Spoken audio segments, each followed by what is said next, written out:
Greetings, pod fans, and may the 5th be with you, and also with me. Because you know what would be wild?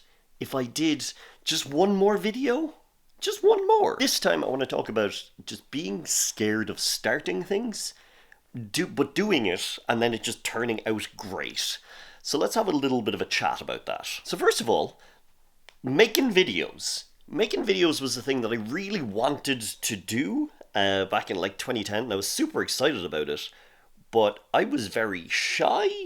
Uh, this was at like the peak of my social anxiety, I guess, and my masking of my undiagnosed ADHD, which would take another long time to, for us to learn.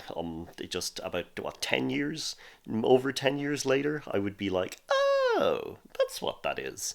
So I was like very, very quiet and very drawn into myself. And then I started seeing these things. If you watch my first ever vlog, I think it's called First Vlog and Stay Away from My Lucky Charms, something like that. But it's very, hi, my name's Pod from Ireland, and stay away from my lucky charm. It was very like, I could not speak to the camera. I was just like, even talking to a camera, I was very shy. I didn't know how to do it. And I think I did a video. Then the next day I did a video. And then I had this weird issue on our family PC where it just would not allow me to upload to YouTube. I think when I went to the upload button, it just didn't give me an option to select files. And I was like, I'm way out of my depth. And then I think that might have been February, and it was October or so when I finally got into it. But it was a very scary thing for me. It was terrifying. It was very, very outside of my comfort zone. And I did it, and I'm still doing it. I'm not great at it, but I'm still doing it. And yeah, it's one of those things where I was just like, how? How did I get over that fear?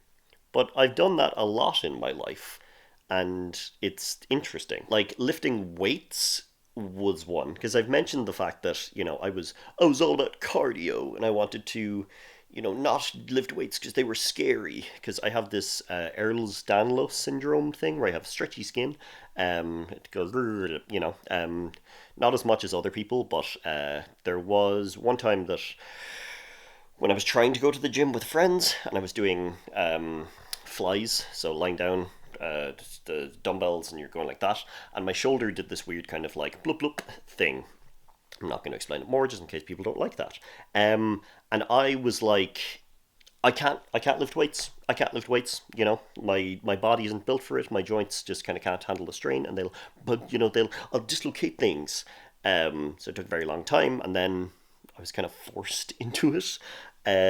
Fell in love, and I've since doing it in 2016, when I actually learned that I enjoy it, and it wasn't just a thing of oh, I'll go to the gym and I will get big muscles. It was falling in love with the process. I've never had that issue. I've done flies with much heavier weights than I was doing that time, but I think maybe I just didn't know, or maybe now I've just built up actual muscle mass around those areas that it holds on to me a little bit better. But yeah, I was terrified, and I was like, no, I can't. I will hurt myself. I will be very hurt, and it will not be fun. And I did it, and here I am, doing it all of the time. Very cool. And another big thing for me was looking for new jobs, or just going for new jobs. Because my last job, which I did like, I really did like. I liked the people, I liked the things, but it was the hours just were not suitable for me or that dog over there. I suppose I wasn't when I suppose found my current job, I wasn't overly looking. And I remember being in that job and wanting to go for promotions and looking at the requirements and being like, I don't think I can do, that's scary. I'm pretty sure I could do the work, but looking at requirements, I was always like, that's, And then for the job that I do now, when I was told about the, oh yeah, you should, ideal candidates should have blah, blah, blah, and X, Y, and Z, and blah, blah, blah. And I'm like, I'm pretty sure that I can do all of the things, but I don't check those boxes, so I don't, Should I go for it? But I did. And here I am, happy, having normal working hours and stuff like that. So it's like there has been so many times in my life where I almost didn't do something because I was afraid of it, or afraid of it, just not going well. And there's a book by the name of Feel the Fear and Do It Anyway, which is I listened to some of the audiobook many many years ago, but then I have trouble getting through fiction sometimes. So self-help, great idea when I start them, but then I get a few chapters in and I'm like, oh, well, I'm not actually listening. There's no story here. They're just telling me to be a better person. Um, but yeah, I really love that phrase still because anxiety can hold you back from a lot of things. But if you feel the fear, just go like, yes, I'm anxious about this, but do it anyway. It's good.